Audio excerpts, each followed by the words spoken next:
I don't forget. Okay, so I have up in front of us our course website. I'll get the screen share going so we're all literally on the same page here. And highlighting that you have an assignment due on Monday. I have received very few questions about it. I'm expecting office hours may be a little bit busy today because the other class has an assignment due Monday as well.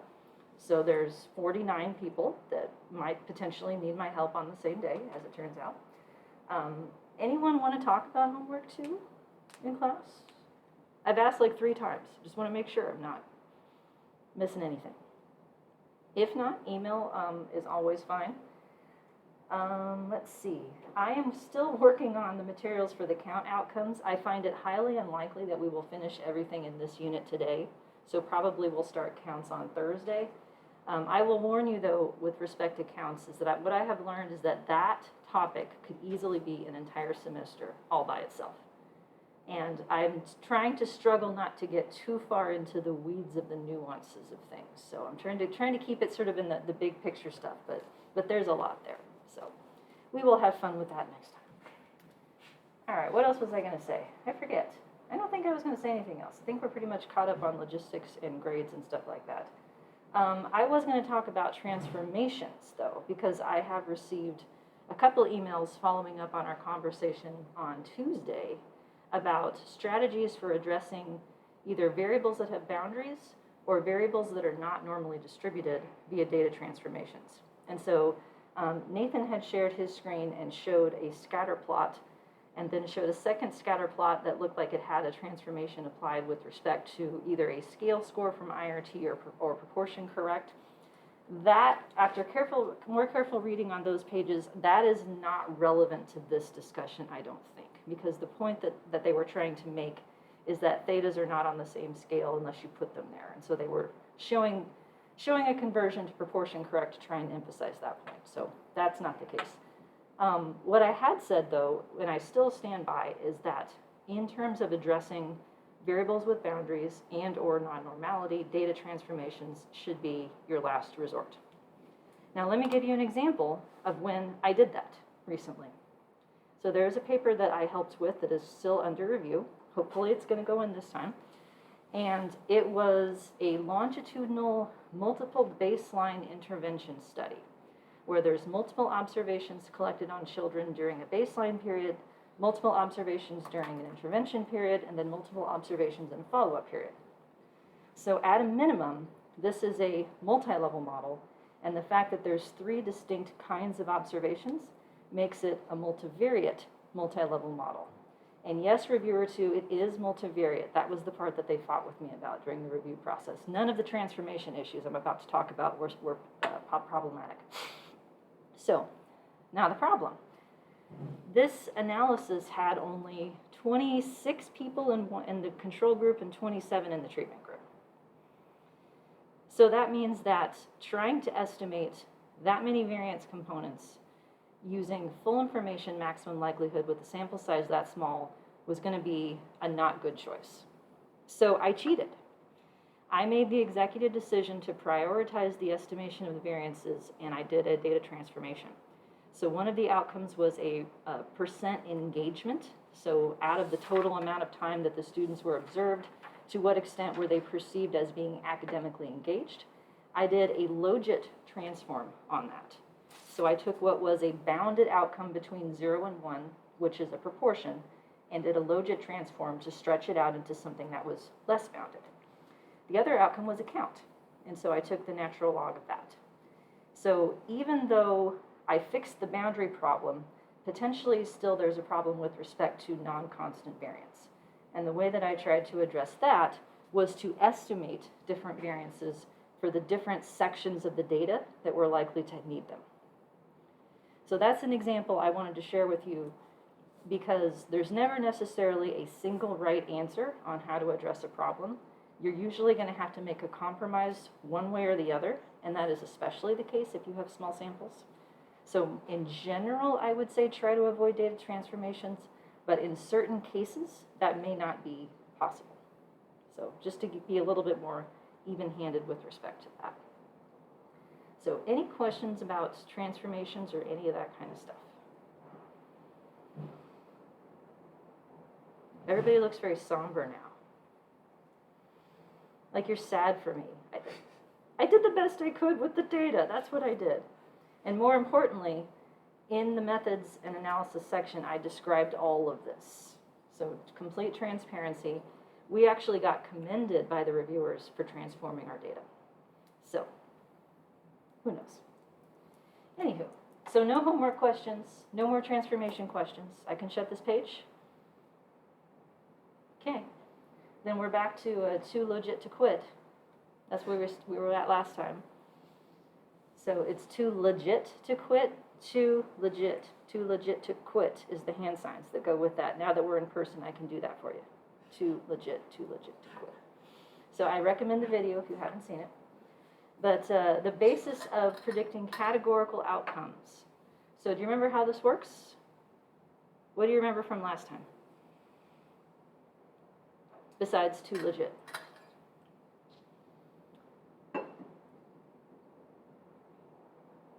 What do you remember? I'll take words, gestures. Vladimir? Yeah. What do you remember? One of the things that I remember is that when we want to predict ordinal responses or nominal ones, we create some soft models and we compare the different categories of the outcome variable in order to get the different kind of probabilities, and then we can compare among those categories to get different kind of probabilities comparing different categories, depending on the cumulative logic or generalized logic. Yes. So submodels is the big thing here. I'm not sure that the audio is being picked up very well on the recording, so I'm going to make sure that I try to repeat after you. So submodels for dividing up the outcome. And what type of outcome is in each submodel? Whisper louder, Nikki. Binary. Binary, yes, that's the key here. The different link functions that are applied to either nominal or ordinal outcomes all work with a series of binary submodels. They all also work with a multinomial conditional distribution, and you cannot be wrong about that. So what's unique about predicting binary outcomes as a special case and categorical outcomes more generally is that you really don't have to worry about choosing the right distribution. You can't be wrong. That stops after this unit, unfortunately. You can be wrong with respect to the wrong count distribution or continuous distribution or various other things. So, but binary is the key. So in these models, it is essential to figure out what the software is doing before you start running analyses. And that sounds like it should be easy, but let me tell you, across SAS, different routines in SAS, Stata, different routines in Stata and R, and different routines in R, I have found this to be non-trivial. So I want to walk you through that process to figure out what end is up with respect to what the binary submodel is predicting. So just to review what it looks like for ordinal first. So this is slide 25 here. We have, for example, a four choice outcome, I should say. So each of the submodels that is a binary submodel would look like this: 0 versus something greater than 0, 0, 1 versus 2, 3, or 0, 1, 2 versus 3. And so if your model is predicting the higher of the two possibilities, then you have an intercept slope type of formulation. If it's predicting the lower, then that is a threshold. So the threshold and intercept are opposite in sign. A threshold tells you what the probability is of the 0 part of the binary submodel, whereas an intercept tells you what the probability is of the 1 part, the higher part. And then we have to figure out which way the slopes are going, and that also varies by program. So do you want to see an example? Would that work? Numbers always make things better. I have an example that has 3 categories. So this is example 2B. It is using the exact same data as the previous 2A example that was binary. That's because I took this 3-category outcome from this example data and made it binary. So now we're going to use it in the way that it was originally simulated. So this is where the data came from. We're predicting a categorical decision of the likelihood a student will apply to grad school, and they never gave me any choices for what the answer categories were on the website, so I made them up. So 0 is no, 1 is nah, and 2 is very. So that's what I've decided this ordinal outcome is going to be. And our predictors are undergraduate GPA centered at 3, whether or not one of their parents has a graduate degree, and then whether or not they attended a private university. So the data input for all of this is not given in this handout because it's exactly the same as it was in the previous example. So I didn't do anything different. So we're going to look at 3 different types of models in this example. One of them is by far the most common approach to fitting ordinal outcomes, which is a standard proportional odds model. It uses the cumulative link that we've been talking about. The second is the one that I think should become more standard. It's harder to find it in software, but it tests the assumption that the slopes are the same across the submodels. So it allows you to see whether you actually need different slopes across the different submodels for predicting the sections of an outcome. And then the third one is a nominal, or multinomial as it is sometimes called, where there's no assumption of order. It's analogous to dummy coding, the outcome, where you create a reference outcome category and then you predict the logit of some other category relative to the reference. Either way though, because I have 3 outcomes, or not 3 outcomes, 3 categories of an outcome, I need 2 binary submodels for each. And in terms of the software that I'm using, I'm staying in SAS Glimix for some of it and then switching to Logistic because Glimix didn't have everything I needed. But I am setting the denominator degrees of freedom to none so that all the test statistics we get back are z's or chi-squares. Within Stata, there is the standard package OLogit, does not have non-proportional odds, and it only gives thresholds instead of intercepts. So after doing some internet searching 2 years ago, I found another package that is called GoLogit 2. I think the person who wrote it pronounces it GOLogit because it's OLogit in Stata. But when I look at this word, GoLogit, I think of it like a cheerleader. Like, GoLogit, GoLogit, go, go, GoLogit 2! Because apparently GoLogit 1 was not good enough. So we're going to cheer for GoLogit 2. And in R, I am using the GLM package for the proportional odds model and then switching to something called VGLM, which is from the VGAM package. And all of the various packages that I use in my examples are at the top of the example files. So you don't have to figure that part out. I will have figured it out for you. So any questions on the setup for this so far? No. All right, cool. So then step 1, figure out the proportions of each of your response categories so that we can match those to what the empty model is going to tell us. So I have proc means for the variables that are either binary or quantitative, and proc freq for apply 3, which is the name of our outcome. So it's the same variable in the example data, I just added a 3 at the end to differentiate it from the version that has 2 categories instead. So here is the SAS output. In R, it's summarize for quantitative variables and tabulate for a contingency table. And then I have the describe function is what I'm using to do the summaries of the quantitative, and then prop table with table embedded so that I can get proportions out of R. And I know there's more than one way to do this. This is just the way that I found that worked. So if you know a different way to get proportions, Godspeed. Do whatever you need to do. So here's my proportions. So 55% of the sample answered 0, 35% answered 1, and 10% answered 2. So we're going to see how the results of the models in Logits tell us this information. So here's my empty model.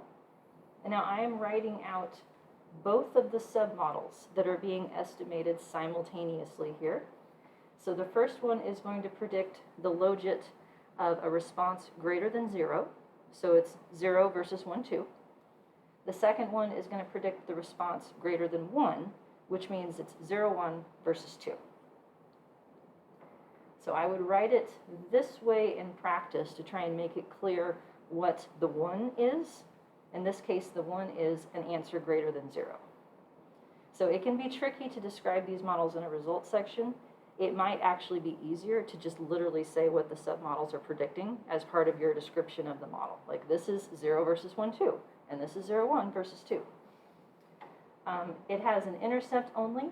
The notation system that I have adopted for this example, different people do notation in different ways, but what I'm doing is the first subscript is going to be which beta it is, and the second subscript is which submodel it is. So beta 00 is for the submodel predicting greater than 0. Beta 01 is the intercept for the submodel predicting greater than 1. Obviously, this notation is going to fall apart if I get more than 10 betas in the analysis. Then I need some commas. Sometimes I see people put like which model it is as a superscript instead of a subscript. And that works okay until you get to something like submodel 2 and people aren't sure whether it's squared or submodel 2. So superscripts can be tricky. Sometimes people put parentheses around them to try and like make it less tricky, but anywho, this is my notational system that I'm using. And once again, what is not in my equation that would normally be in an empty model? The error. The error term. Why is it not there? Because we do not have an additional formula to get it. Yeah, we do not have an error as an estimated parameter. So we don't have residual variance. If I'm in logits, then the residual variance on the model scale is 3.29. That's the variance of the logistic distribution, pi squared over 3. If I'm in probits, what's my variance instead? 1. 1. Probit is ogive, is standard normal. So we don't have e's in the equations because we don't have e as an estimated variance parameter. Or e represents the idea that we have an estimated variance parameter. Let me put it that way. E is not variance. E is a residual whose variance would be estimated. So if I want to write the same model in terms of probability rather than logits, it would look like this. E to the predicted logit over 1 plus e to the predicted logit. And I went ahead and filled in what the intercepts are going to become for these submodels so that you can see what ends up happening with respect to the predicted probability. So the first submodel intercept is going to return a probability of 0.45, and that matches the combination of those two. So the probability of a 1 plus the probability of a 2 is 0.45, and that's what the intercept is in this first submodel. Let me squish this a little bit. There we go. There, now we can fit it all on the same thing. Likewise, the second intercept is going to become a logit of minus 2.19, which translates, once you work through the formula here, to inverse link it into a probability of 0.10, which is corresponding to the proportion of students who answered A2. Okay, does that idea make sense to start with? Yes, okay. Any of that you want to hear again? Don't be shy. We're good so far? Okay, I see a few thumbs, and I see like very serious faces. Serious is good if that's your concentration face. The serious is not good if it's, yeah, I'm confused and I'm too shy to ask questions face. All right.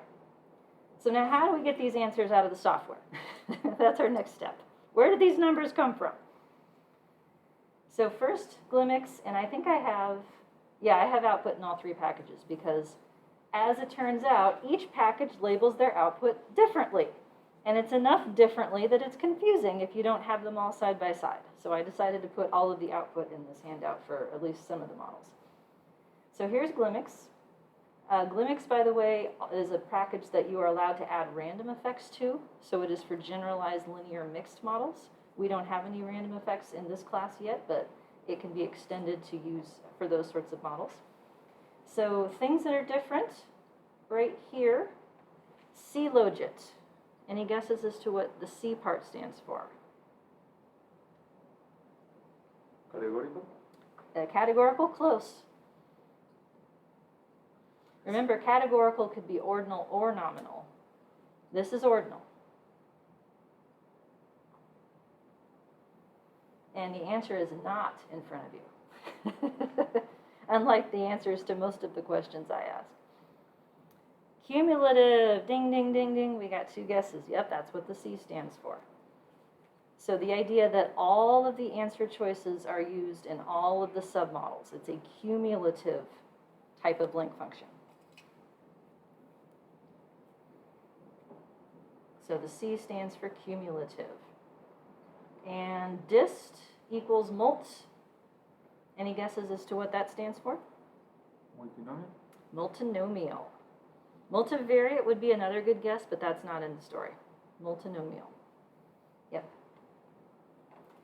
And then I have 2 estimate statements designed to figure out, to illustrate, I should say, how to figure out what the predicted probability is that goes with the logits.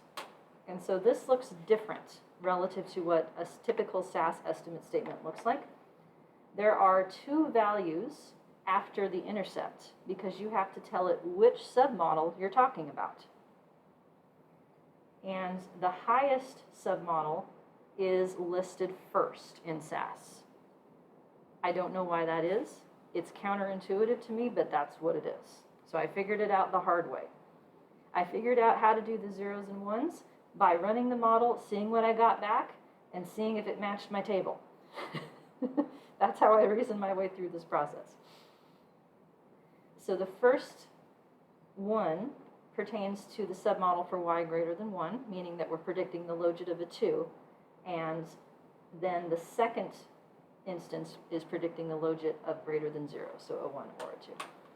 And ILink stands for, again, what does that stand for, folks? What's the I?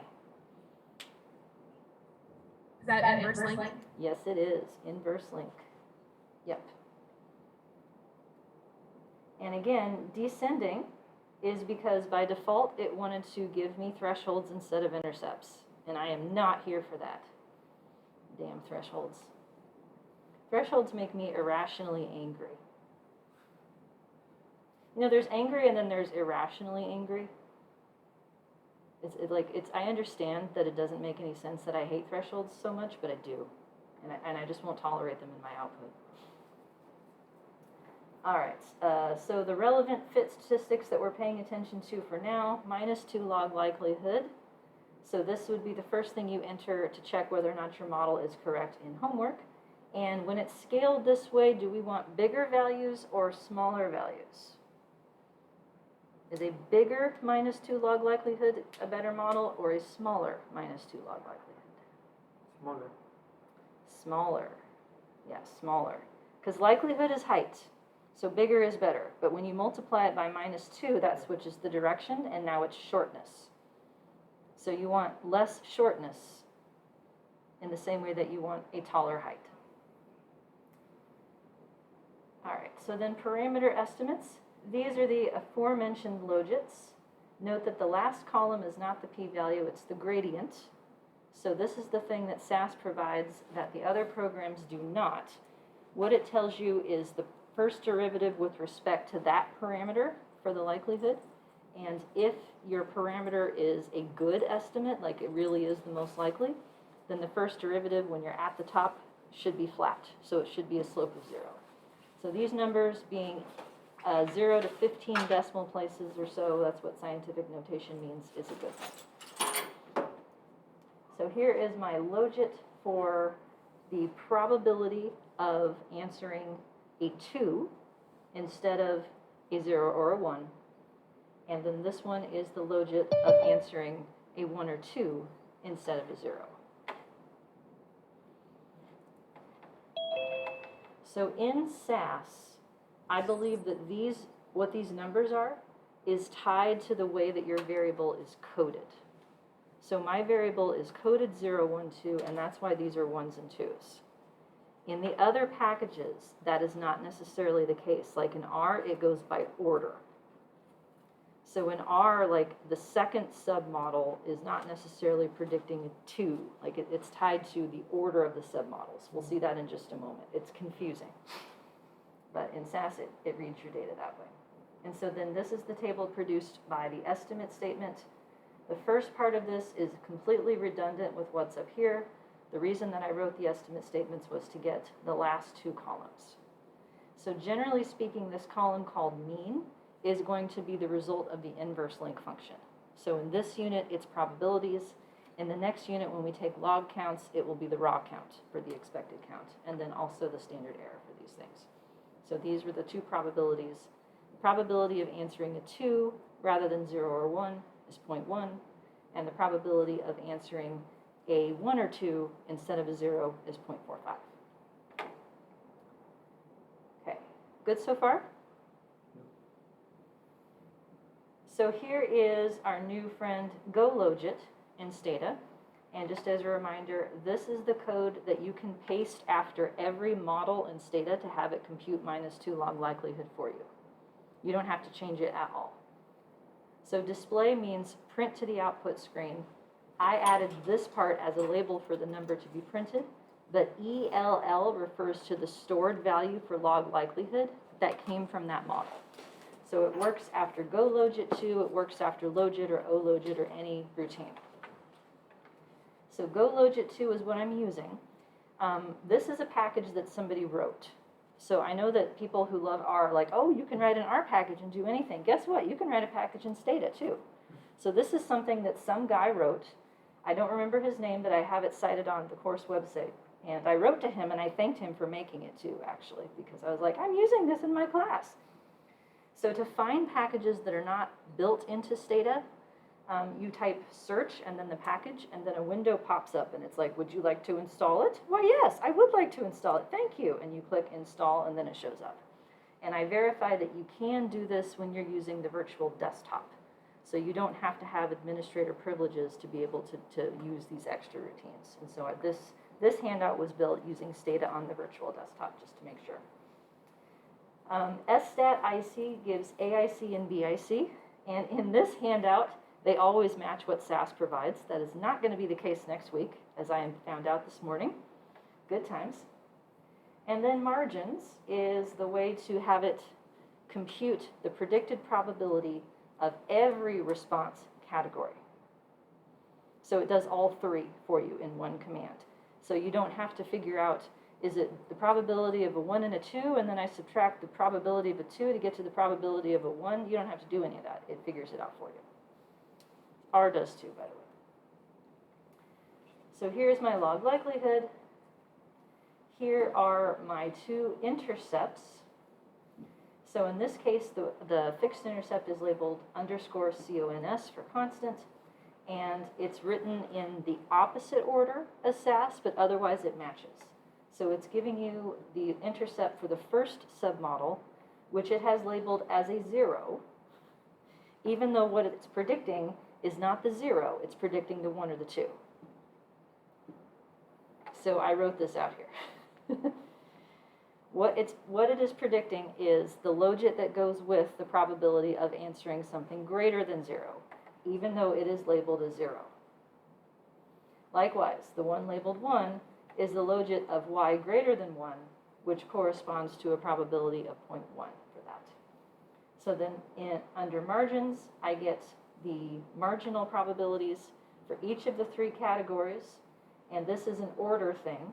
So there was a table before this that described what each of these means, but this is comforting because they match the probabilities in the data set. And then here's my AIC and BIC.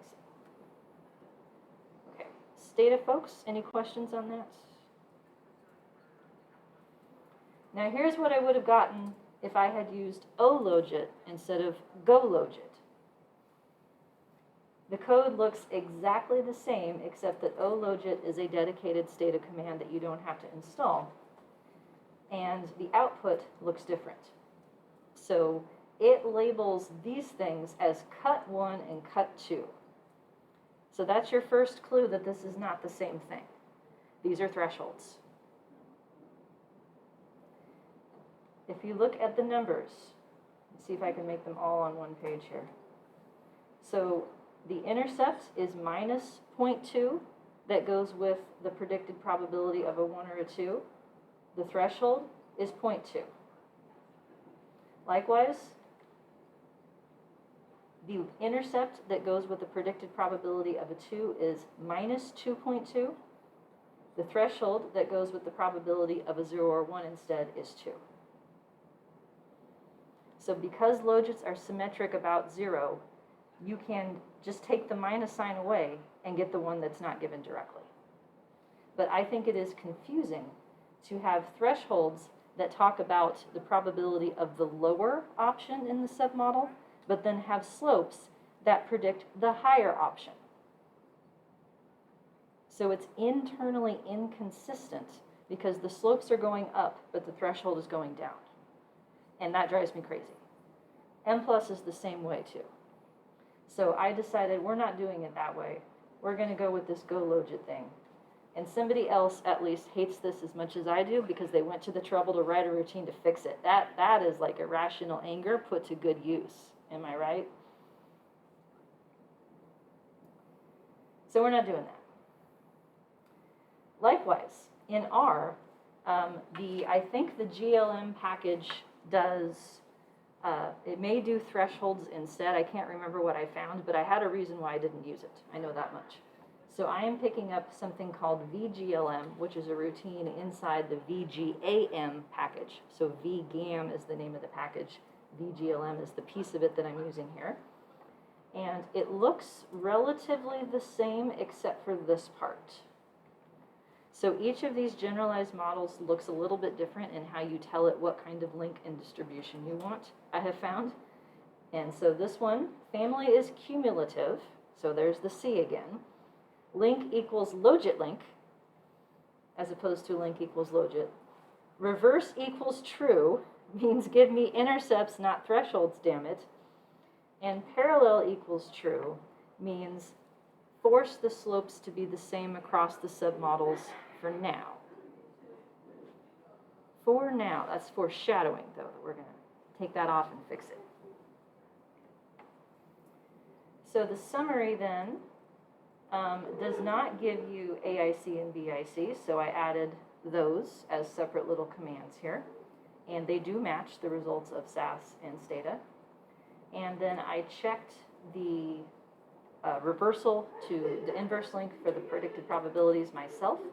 So I went in and found the thing where the coefficients were stored, and then I fed that into an inverse link function. So 1 over 1 plus e to minus 1 times the coefficients is the shorter way to do the inverse link. And then just asked it to print it here. So then when all is said and done, it gives us intercepts, and it's in the order of the submodels from lowest to highest. So the first one is the intercept for predicting a y greater than 0. The second one is the intercept for predicting a y greater than 1. Now, did you all hear what I just said? It's what I wrote out here. The first submodel corresponds to the logit that goes with the probability of a response greater than 0, so a response of 1 or 2 instead. And the second one corresponds to the probability of a response greater than 1, meaning a 2 instead of a 0 or 1. Now read this. Names of linear predictors, logit of y greater than or equal to 2, and also y greater than or equal to 3. I don't have a 3. My outcome does not have a 3. And even if it was going in order, like it reordered my outcomes of 1, 2, 3, I cannot have a probability greater than 3 because I don't have a 4 either. So I don't know what the hell happened, but just ignore that because it's not right. And this is the part where I say, hey, you get what you pay for, right? R is free. This is why. Just like my YouTube channel is free.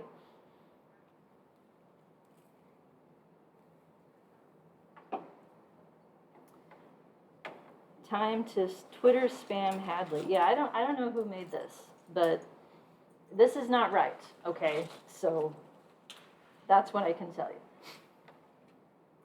These two things then, because I had the numbers from the other packages to match across, I figured out that the first one is -2 log likelihood directly, and the second one is log likelihood instead.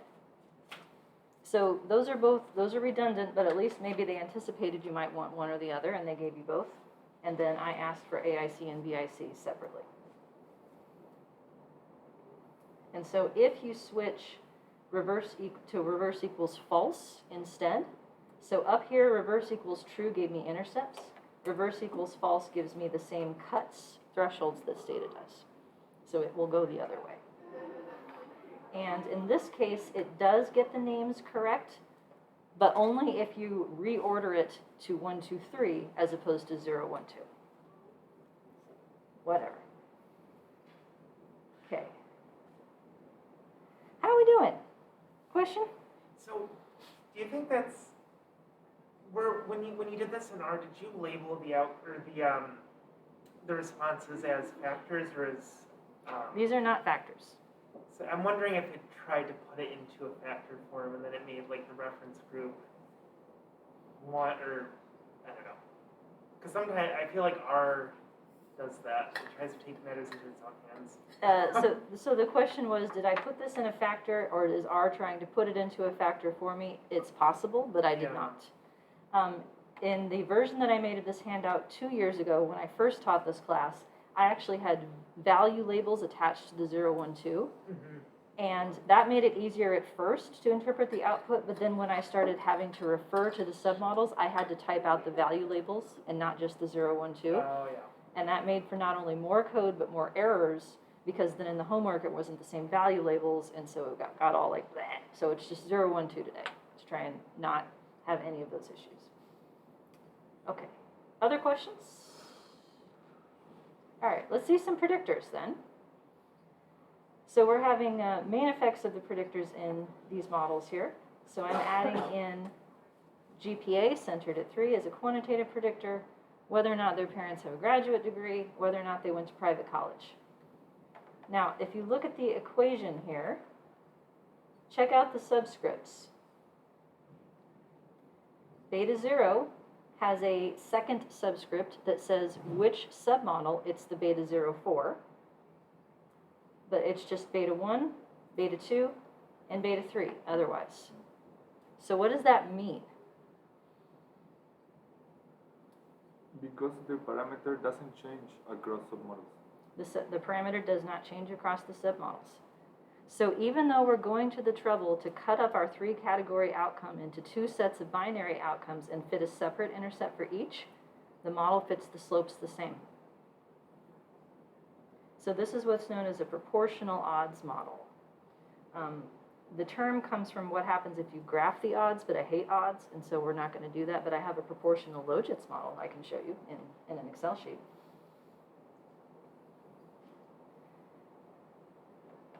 So in terms of the predictions, I asked for a whole bunch of predicted outcomes so that I could show you these 2 plots. So this is in Logit's right here. I think it's in my handout, but I want to show it earlier. You see how the lines are exactly parallel in this picture on the left? Come on. There we go. This one? So the only difference between the predicted Logits is in the intercept across the 2 submodels. So each submodel starts off at a different place with respect to the predicted probability when the predictors are 0. But then the effect of the predictors is assumed to be the same whether you're predicting a 2 instead of a 0 or a 1, or whether you're predicting a 1, 2 instead of a 0.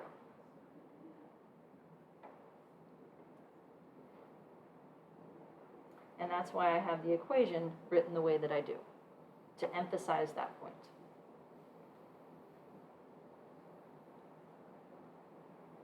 Ready to see the code? Okay. So 3 new predictors in here. I'm asking for odds ratios. That shouldn't be here. That is a copy-paste error, I think, from before. That we just need regular flavor maximum likelihood because there's nothing to integrate over in this model. And here is, my friend, the contrast. So the same process for lumping together slopes to get a test of the overall model significance. I've got 3 slopes in the model to lump together. And then a whole bunch of predicted outcomes. So this is more for pedagogical purposes, but in the other programs, but in SAS, I have to do it this way. The reason that I have to do it this way in SAS is if I were to ask to put in fake people in the data set and then ask for predicted outcomes, SAS won't understand which submodel the fake case pertains to. So the fake people route does not work for these models because it won't know which outcome to generate a predicted probability for. I would have to add an outcome to the fake people, which would turn them into real people, which would mess everything up. So for SAS, I had to do a lot more work than the other 2 programs. It happens. So I'm just feeding in the values of the predictors for which I want the predicted outcome, y hat in logits, and the only difference then with respect to the submodels is whether I have a 1 in the first spot, which is for the second submodel, because in SAS it goes in opposite order, or whether I have a 1 in the second spot. So these are predicted outcomes in logits, but then I'm also going to get the predicted probability that corresponds to the logit for that submodel. And then I have a nonsense example down here for us to look at as well. So I'm saving the results of this output table to a SAS data set via this command. Have we seen this type of command before in this class? I can't remember if I've shown this. Does this look familiar? Okay, so you know in R, when you save a model as an object, it has saved all the pieces of it too, and you can go in and access them and do math on them or print them again or do whatever. In SAS, the way to do that is with this command ODS output. ODS stands for Output Delivery System. And so within the SAS documentation, they list the names that correspond internally to each of the output tables. And so the one that corresponds to the table that I'm requesting with these statements is called estimate. So then I am saving that table as a SAS data set so that I can go and do math on it. So work is the library I'm putting it in, as I always do, and it's called PRED3PO, meaning the predicted outcomes for a 3-category response variable in proportional odds. That's what that means to me. Here's my fit statistics. Here is my test of the model. So overall, the 3 slopes work together to significantly predict this outcome. And then we end up with our fixed effects. So let's play along here. Let me make these a little bit bigger. My first fixed effect I've labeled as beta 01 is minus 2.5. What's that tell me?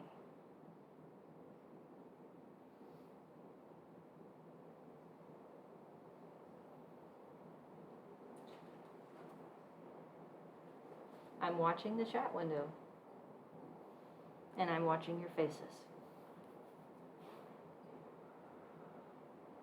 Nobody wants to play? Can you, I forgot the names of the attributes. It's a response of 0, 1, or 2. Just go with that. Okay. You don't need the labels. So for, oh gosh. That was an oh gosh. Oh yeah, go ahead. Yeah, I think that number would be the log of the odds of a probability of having a 0 or 1 based on those characteristics. In this case, for a GPA centered at 3, do not have parents with university. Graduate degree, parents without a graduate degree and who went to public university. Yeah, other and categories, for students yes. who didn't attend to private school. Yes, you were very, very close. Nice. Very, very close. It is a logit when all the predictors are 0, so it's still an intercept in that sense. But it is the logit of answering 2 instead of 0, 1. And you said it's the logit of 0, 1 instead of 2. So Nice. very close. Oh, okay. If I had a software program that was giving me thresholds, then you would have been correct, but then the number would have looked like this. So thresholds versus intercept are different in sign because a threshold would tell me what the probability of a 0, 1 is. The intercept that I have here is the probability of a 2 instead, in logits, or log odds. So threshold is everything but one of the predictors. Threshold is the opposite of an intercept. Is that okay? So the intercept predicts the probability of the higher possibility in each of these submodels. The threshold tells you what the probability of the lower possibility is. Okay. Both when all the predictors are 0, though. So they're both like location starting points. It's just that which side are you pointing to? And I've set up my model to have intercepts. Because it's my class, right? I can do what I want. When you grow up and teach this class, you can have thresholds if you want. That's fine. Does This is free country. the choice between just depend on what you're aiming to accomplish? The choice depends on your level of tolerance for bullshit because the numbers work out the same either way. But here's the problem. So let's say that I had a threshold solution. That means I take off the minus signs. Okay? Now here's why this drives me nuts. Because these two numbers would refer to the probability of the lower of the two categories as my starting point. But the rest of the slopes still predict the probability of the upper instead. Ow. It's internally inconsistent with respect to which way the coefficients are going. And I can't handle that. So that's why I went to the trouble to figure out how to specify this in intercepts because now everything's going up instead of down. So let me put it back. There we go. So this is a traditional intercept. It tells you the logit of answering 2 instead of 0, 1 for the reference person as defined by your predictors equal 0. And then this one is the logit of 1, 2 instead of 0 for the reference person. Lisa, I have a question. Hit me. Coming back to the threshold intercept distinction, Mm-hmm. in what instances would we want to report a threshold then? Like, to me, you just made a really compelling, you just made a really compelling case as to why we should report intercepts. So the reason why thresholds exist is for parallel direction to the parameters of an IRT model where a location is scaled such that higher values indicate more difficult items. Thresholds are commensurate with higher is harder. Because a threshold tells you the logit of the lower, and so higher thresholds mean you're more likely to be in the lower, meaning that it's a harder thing to cross over to the higher answer categories. Okay. That's the only situation in which I think that this makes any sense. Cool. So when I eventually get around to taking IRT, then I'll Yes. Yeah, and yes, we're going to go over it this fall. If you come hang out with me in SEM, we're going to go over this because M Plus is going to give you thresholds and loadings, and you can convert them into A's and B's. And I don't know what R gives you, but I'm going to find out. So Jonathan is going to help us figure out how to run IRT models in R using Lavon or the MERT package. And so it will be the same thing when you first get an analysis. It's like, okay, what do I have here? Are these intercepts or thresholds? Are these slopes? Are they discrimination A's? Are they B difficulties? It's like the same, like which way is up? Question? To give a little preview, when you try to pull the parameters from MER, it will, I think the default is in slope intercept. Slope intercepted, And then right? there is a way you can convert it to to probability. Mm-hmm. So. Well, if your software gives you thresholds and you want intercepts, that's an easy fix. You take the minus sign off, or you add one, right? That part is okay. The standard errors and all of that will not need to change. Slopes almost, I don't want to say never, but in most instances, slopes point up. They predict the logit of the higher category increasing or decreasing as a function of the predictors. Slopes go up, which is why the threshold thing is internally inconsistent. All right, any of that you want to hear again? Or do we have it?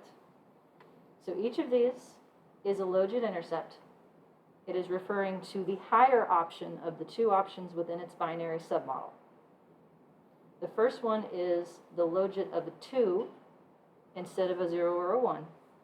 The second one is the logit of a 0 or 1 instead of, nope, damn it. Let me back up. The second one is the logit of a 1 or a 2 instead of a 0. There. I had to close my eyes to get through that one correctly.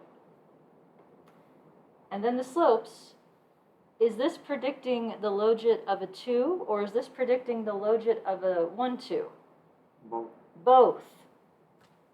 Yes, is the answer. So for every additional unit of GPA, the logit goes up by 0.6. The logit of what? Who cares? The logit. Question? What if you wanted to compare a response of 1 as compared to 0 or 2? A response of 1 relative to 0 or 2. Is that what you want? Would that make any sense? Yeah, it does. That's a nominal model. Nominal, That's okay, the end of my okay. handout. Okay. Yep. If you want to know what the Oh. each versus the other is, that's a nominal model. Because then the order wouldn't matter. The order doesn't matter. Yeah, okay. And the nominal models, all slopes are estimated separately and all intercepts are separate by default. So then why doesn't it make sense to analyze ordin? Because didn't you say there's some limitations to analyzing it with ordinal models in this way? So Yeah, this could be wrong.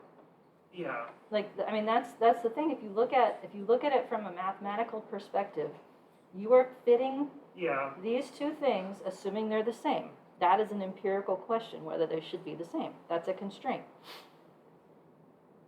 So what happens if you try to fit ordinal data to a nominal model? You can fit ordinal data to a nominal model, but you can't fit nominal data to an ordinal model. Okay. But would you recommend fitting ordinal to a nominal? Yeah, Okay. yeah. Like, if you care about each category as a separate thing, Yeah. then it makes sense to predict what's the logit of a 1 instead of a 0. What's the logit of a 2 instead of a 0? And if you want to have 1 as the middle category, that actually makes it easier if you only have 3. So are there any situations where we absolutely 100% should be doing this? Where we absolutely should be doing this? Because like if we do really care if slopes are changing among Well, categories. so in terms of power, you'd have to have enough people who in each submodel to be able to pull those two apart. Mhm. So like all the answers get used in each of the submodels, but in terms of what they focus on, like if you don't have that many responses in one category, then you have less power to detect the slopes that pertain to differentiating that category. That makes sense. This is a graded response model in IRT class, folks. The A discrimination parameters and the slopes are the same across the submodels within an item, even though they differ across items. So this is like a very common thing that you will see.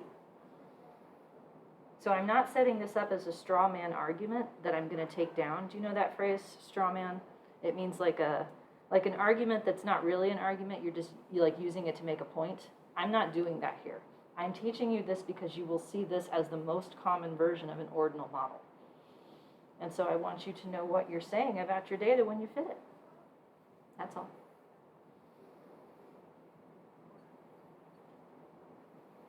So same thing here. The logit goes up by 1 for people whose parents have a graduate degree. Which logit? Both of them. That's significant. And the logit goes up by 0.06 for students who went to private college. Which logit? All of them.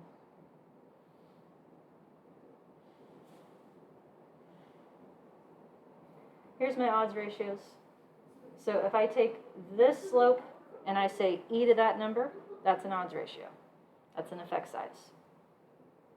So I had homework questions about interpreting interaction terms in your homework this week. And I have language in there that's more positive, less positive, more negative, less negative. Look at your logits for that language. If you look at your odds ratios, you're going to be confused. Because a negative slope in logits is still a positive odds ratio. It's shoved between 0 and 1 if it corresponds to a negative slope, and it's 1 to positive infinity if it's a positive slope. So if you look at the odds ratios and you try to go through the more positive, more negative, less negative, you're going to be all kinds of messed up.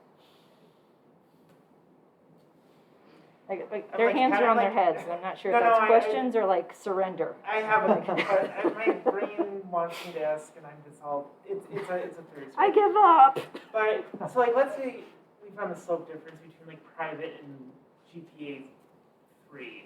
Mm-hmm. And so that would be, so like in homework terms, like, Oh, yeah. I did ask that question. yeah, so like GPA 3 versus private, so then it would be 0.058, whatever, minus 0.6. Okay, so he's asking about comparing slopes across predictors. Yes. That would only make sense for these two because they're in the same units. Okay. So- Yeah, so between those two, Yeah. and we would find that, it would be negative whatever. So private versus, Yeah, like Yeah. if this was the reference slope and I compared this one against it, then the slope for private is less positive, and so that means it would be less favorable, less helpful. less helpful. Yeah, Okay, so like okay. if you could only do one of these two things, you should get a parent who has a graduate degree. Yes. Highly recommend. Not that I would know. My parents do not have graduate degrees. I am the first PhD in my entire family on both sides. So I made it work. Parents may help you decide to go to graduate school, but what you do from there is up to you, right? That just bothers me. It just bothers you. It's just, assuming that's all the same, I don't like that. I know it's just because it's an ordinal regression model, but I don't like that the slopes don't change. You don't like that the slopes are all the same? I don't like it either. Because then it makes a I lot of don't. assumptions It, that, it makes assumptions yeah. that are, and so the question then would be, well, does it hurt anything to do this? Well, I don't know. Does it? Because it's an empirical question whether or not the constraint that you're making holds. Can you test for independence between groups? Or Independence? like to see how different respondents are?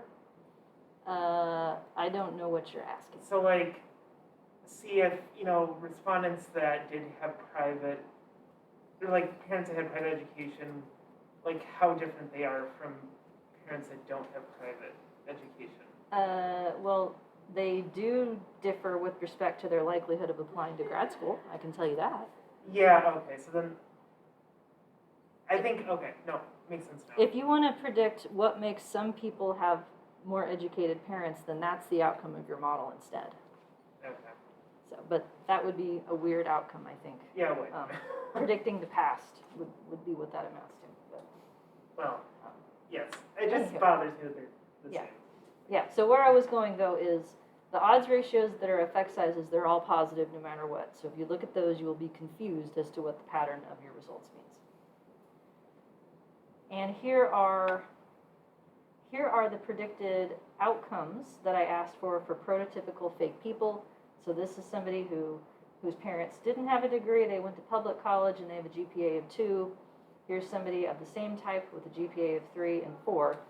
Now, one thing I want to point out here that's different about the way SAS does it is that this is a logit that corresponds to the choice of a 2 instead of a 0 or a 1. And this is the probability that that logit turns into. So why I'm saying that is that this is a probability of a 2 instead of a 0 or a 1. And then this one down here that corresponds to the same type of person but for the other submodel, this one is the probability of a 1 or a 2 instead of a 0. So neither of these directly tell you the probability of a 1. You have to work between them to get to that. Whereas in R and in Stata, they directly spit out the predicted probability of each of the categories. You don't have to do the subtraction between submodels to figure it out. but I did. So here's the pictures I had shown. This idea that the only thing that differs across the predictions is the intercept. That's the consequence of these slopes being constrained equal across submodels.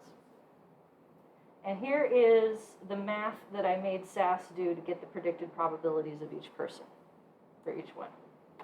So we started with the predicted logits for an answer of 2 and a probability of 2, then the predicted logits of a 1 or a 2 and the probability of a 1 or a 2, and then subtracted between them to get to what the probability of a 1 is. And so then we get this output the hard way that is given to you directly by the other programs. But maybe this means I have credibility, right?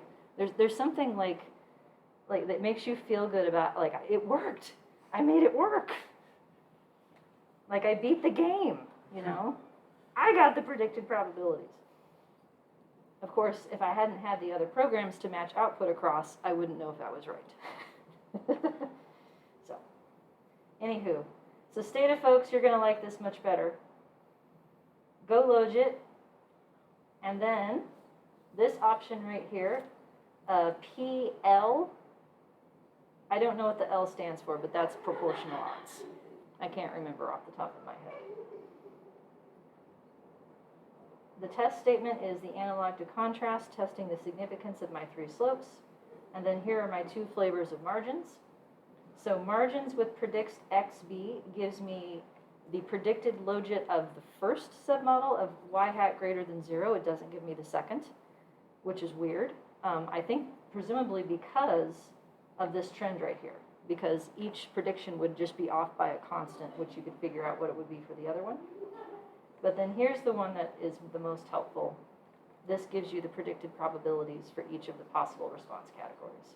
And if you want the odds ratios, you have to re-estimate the same model, adding OR for odds ratio. So this GoLogit package essentially foreshadows the fact that these are constrained to be the same. I should say the last entry, those are my intercepts. So Stata always puts the intercepts last. But then it prints the slopes twice, one for each submodel. So the numbers are exactly the same for the slopes across the 2 because that's the model we fit. But this sort of leaves open the possibility that you could have different numbers for each submodel. And maybe should in some cases. And here are, let's see, AIC and BIC. Here's my multivariate wall test. So that's my chi-square that says, yes, these 3 predictors work together to give me a significant model. These are the predicted logits for the first submodel. And then it gives me the 3 sets of predicted probabilities. Then I repeat with odds ratios instead, and it is helpful and labels what you're looking at. So these are all the corresponding odds ratios that go with the slopes and the corresponding odds that go with the 2 intercepts. So any questions from the Stata folks? Fairly self-explanatory if you've seen each of the commands before. The only part that's really new is just this and that. R folks. So we have family equals cumulative, link equals logit, link reverse equals true, parallel equals true. That's all the same as before. And then here is my model. So leaving the 1 in here so that I remind myself that's the first fixed effect. Anytime that I want to do math on the solution, those are the 3. I went in and asked it to take the coefficients from the model and make odds ratios out of those. GLHT works with this to give you chi-squares for the model. And then I am using the predict function. So this is within GLM. It's not within the margins Stata analog thing that we found before.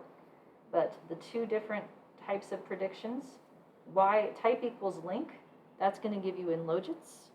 And type equals response is going to give you in probabilities. Question? For the homework, I know it asks for like to do a multivariate wall test between models to find out increased Yes, the Yeah. effect of the interaction. Mhm. I found there's a package called LM Test, and they have a wall test function that you can just do it like really quick in one line, and it ended up Okay. working out just for people that might be. Because I know like I was kind of struggling a little bit to get it to work, but then I did that. It was pretty. So the Easy. comment was this, oh yeah, this one doesn't match. I forgot to mention that. This GLHT command to test the contributions to the model, such as a new interaction term, can also be done via LM test in So homework the too. package is LM Test, and the function Okay. is wall test. Okay, so the package is LM test, the function is wall test. Yeah, I'm sure there's a bunch of different ways to go about this. This is just the one that I tried. And in this case, it didn't actually match. So as I was building this handout, I was making notes to myself of homework questions I cannot ask about these models because the same answer doesn't show up. And I honestly do not know what it's doing. I tried every combination that I could think of to try and recreate where these numbers came from, and I couldn't figure it out. So it doesn't match SAS or Stata. It's not a likelihood ratio test. It's not a score test. It's a wall test of some kind, but it doesn't match. So I may have to look into that to see if that might solve this problem. It worked for the homework. Okay, well the homework, so in the binary examples, all of this did match. It's Mhm. just that once I wandered into this VGLM package, it is not matching anymore. Okay. So I'll have to see if that's a solution. Thank you. And then it also names the results of the tables something crazy, so I renamed them to something that was shorter. And then here's your output. So the same output with respect to the slopes. There's my odds ratios. And then here are the predicted logits and the predicted probabilities of each answer. Ta-da. So what we do next week then is see whether or not the same slopes hold across submodels. So stay tuned for the exciting conclusion to the proportional odds story. But it's 1:44, which means it's time for me to stop. So any questions before we call it a day or wave goodbye? We're good? Yep. All right. Have a good weekend, folks. That's right. It's Thursday all day long. I will see you next week. Let me know if you need anything. Homework due Monday. Yep.